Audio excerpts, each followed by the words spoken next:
샬롬 샬롬 샬롬 샬롬 샬롬. 하나님 사랑합니다. 여러분 주 안에서 사랑합니다. 오늘 역대상 10장 말씀이죠. 사울왕의 죽음입니다. 1절부터 13절까지 블레셋 사람들과 이스라엘이 싸우더니 이스라엘 사람들이 블레셋 사람들 앞에서 도망하다가 길보아 산에서 죽임을 당하여 엎드러지니라. 이렇게 시작합니다. 13절에 사울이 죽은 것은 여호와께 범죄하였기 때문이라. 그가 여호와의 말씀을 지키지 아니하고 또 신접한 자에게 가르치기를 청하고 여호와께 묻지 아니하였으므로 여호와께서 그를 죽이시고 그 나라를 이새의 아들 다윗에게 넘겨주니라. 오늘 본문에 들어있는 역대상 하나의 역사의 흐름을 이야기하죠. 1장부터 9장이 모두 족보로 채워져 있습니다.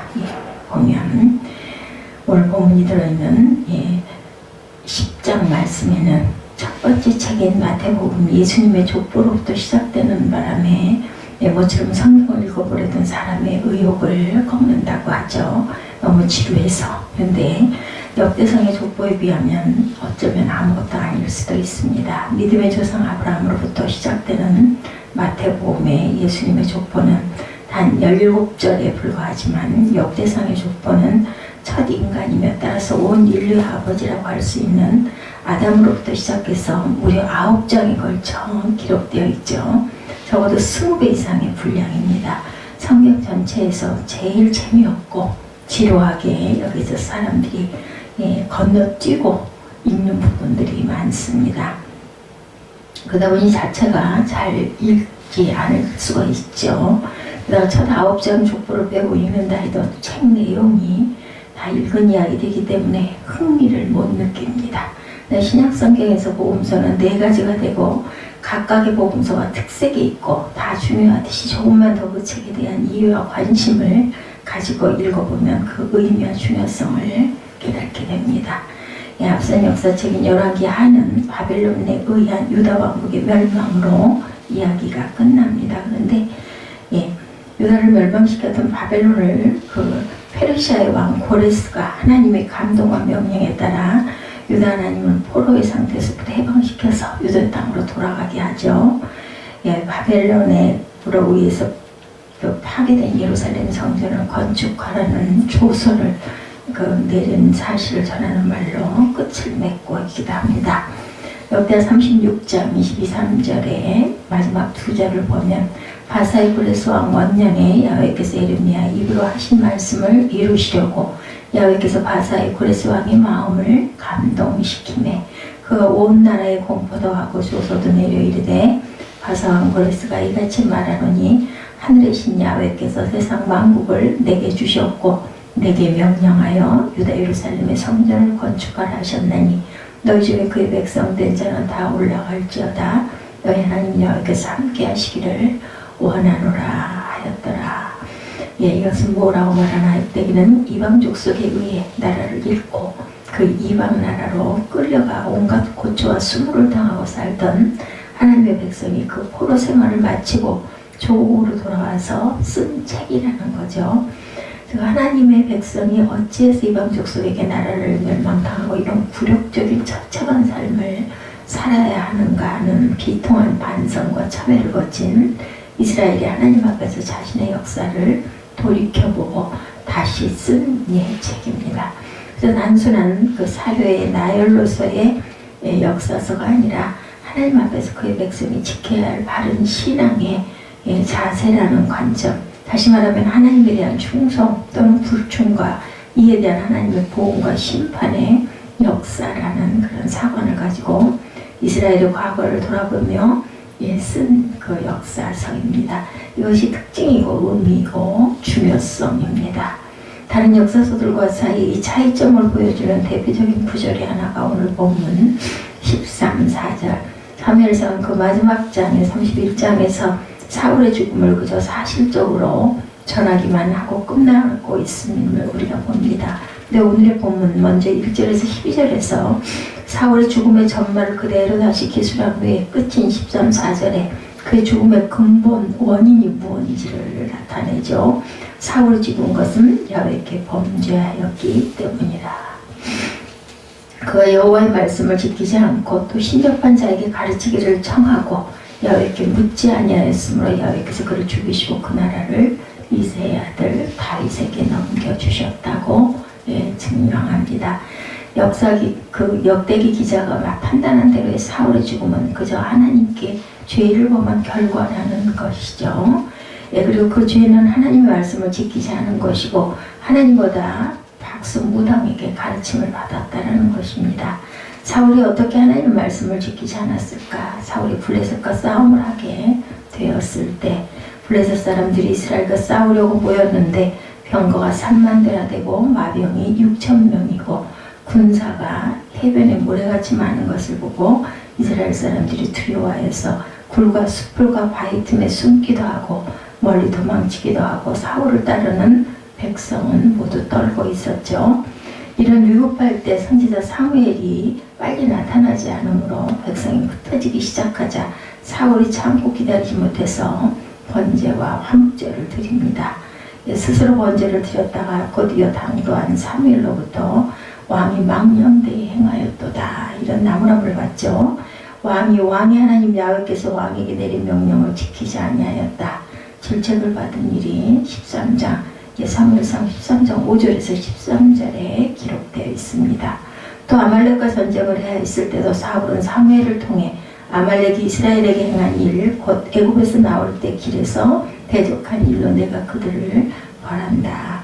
지금 가서 아말렉을 쳐서 그들의 모든 소유를 남기지 말고 진멸하되 남녀와 그 소와 젖 먹는 아이와 무염과 낙타와 나귀를 죽이라는 하나님의 명령을 받습니다.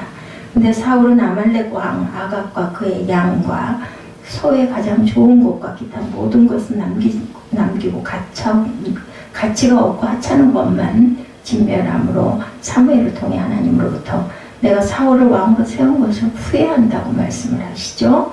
그가 돌이켜서 나를 따르지 아니하고 내 명령을 행하지 아니하였다는 책망을 받은 내용이 사무엘상 5장에 기록됩니다.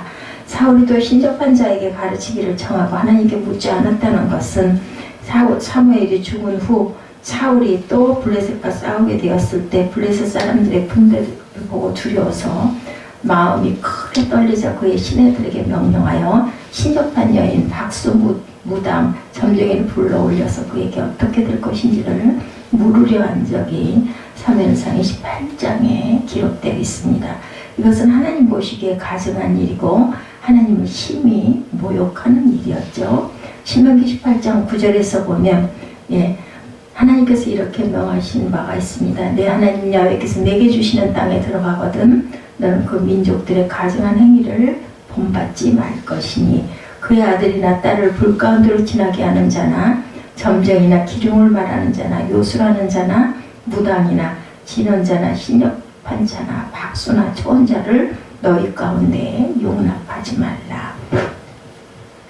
이런 일을 행하는 모든 자를 야훼께서 가증히 여기시나니 이런 가증한 일로 말미암아 내 하나님 야훼께서 그들을 내 앞에서 쫓아내신다 이렇게 말씀하시죠. 나는 내 하나님 야훼 앞에서 너는 내 하나님 야훼 앞에서 완전하라. 내가 쫓아낼 이 민족들은 기륭을 말하는 자나 점쟁이 말을 듣거니와 내게는 내 하나님 야훼께서 이런 일을 용납하지 아니하시느니라. 이 명령을 어기는 것은 하나님으로 온전히 하나님으로 인정하지 않는 일이고 하나님을 절대적으로 신뢰하지 않는 일이며 우상 숭배와 맞먹는 일이었죠. 그래서 레위기 20장 27절에서는 이 아이의 남자나 여자나 접신하거나 막스무당이 되거든 반드시 죽일지니 돌로 치라고 말씀합니다. 그들의 피가 자기들에게로 돌아가리라 이렇게 엄명을 내리시죠. 사울의 범죄는 한마디로 하나님을 버린 것입니다. 그래서 하나님께서도 그를 버리셨고 그 결과 그의 죽음이 사울 왕가의 몰락으로 이어지죠. 이 이스라엘의 첫 왕의 몰락의 역사에 대한 신학적 성찰과 그 결론은 짧지만 분명한 교훈을 주는 하나님의 말씀입니다. 하나님께서 택하신 백성과 하나님께서는 세우신 나라는 신실하고 충성을 다해야 한다 이렇게 말씀하십니다. 오직 하나님만을 섬기며 그의 말씀에 순종하라는 것이죠.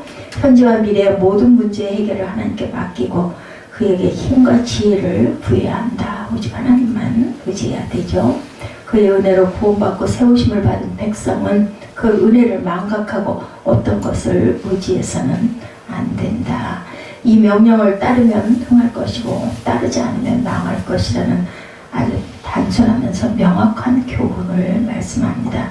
세계 제2차 대전 이후에 새로 독립된 나라나 신생국가 가운데 우리나라만큼 발전하고 성공한 나라가 없다는 것은 세계가 평가하고 인정합니다. 그리고 우리에게는 이 모든 것이 오직 하나님의 은혜라고 믿고 고백하고 감사해야 되겠죠. 더욱 그래서 바른 믿음으로 저희들이 이 하나님의 은혜에 응답해야 한다는 우리들 그 감사 잊지 말아야 될 겁니다. 우리나라가 하나님께서 세워주신 나라라고 믿는다면 나라의 흥망성쇠의 열쇠는 하나님께 달려있겠죠.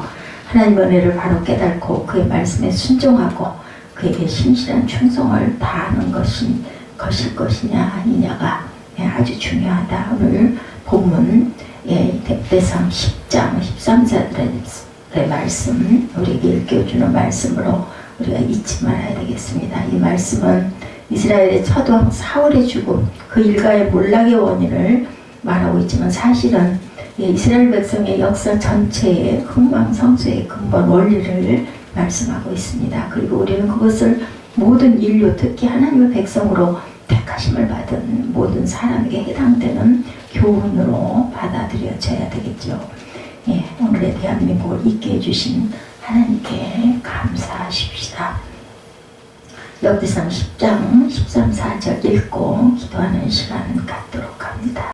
하나님 감사합니다. 역대상 10장 말씀을 통해서 아버지 우리는 하나님의 자녀이며 하나님에 의해서 저희들이 이 땅에서 이렇게 아버지 아름답고 평강하게 살 수 있음을 고백합니다. 아버지 하나님 주님 우리가 오늘 주신 그 말씀의 교훈을 잊지 않게 하여 주시고 사울이 죽은 것은 야훼께 범죄하였기 때문이라는 것 우상 숭배함으로 인하여 하나님께 삶을 묻지 않고 감으로 이렇게 죽임을 당한 그 사실 그리고 나라가 멸망하게 된 사실을 기억하게 하시고 나라를 위해서 더욱더 기도하며 아버지 우리의 삶을 하나님께 감사하고 전폭적으로 의지하고 살아가는 하나님의 귀한 자녀들 다 되게 하여 주옵소서. 오늘 하루도 주님의 은혜 안에 살아가는 하루 주께서 주시는 평강의 하루가 되도록 주께서 인도하여 주옵소서. 감사드리옵고 예수 그리스도 이름 받들어 감사하며 기도드렸사옵나이다. 아멘. 하늘에 계신 우리 아버지시여 이름이 거룩히 여김을 받으시오며 나라의 임하옵시며 뜻이 하늘에서 이룬 것 같이 땅에서도 이루어지이다.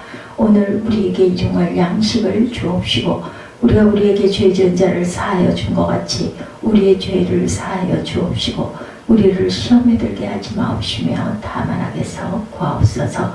나라와 권세와 영광이 아버지께 영원히 있사옵나이다.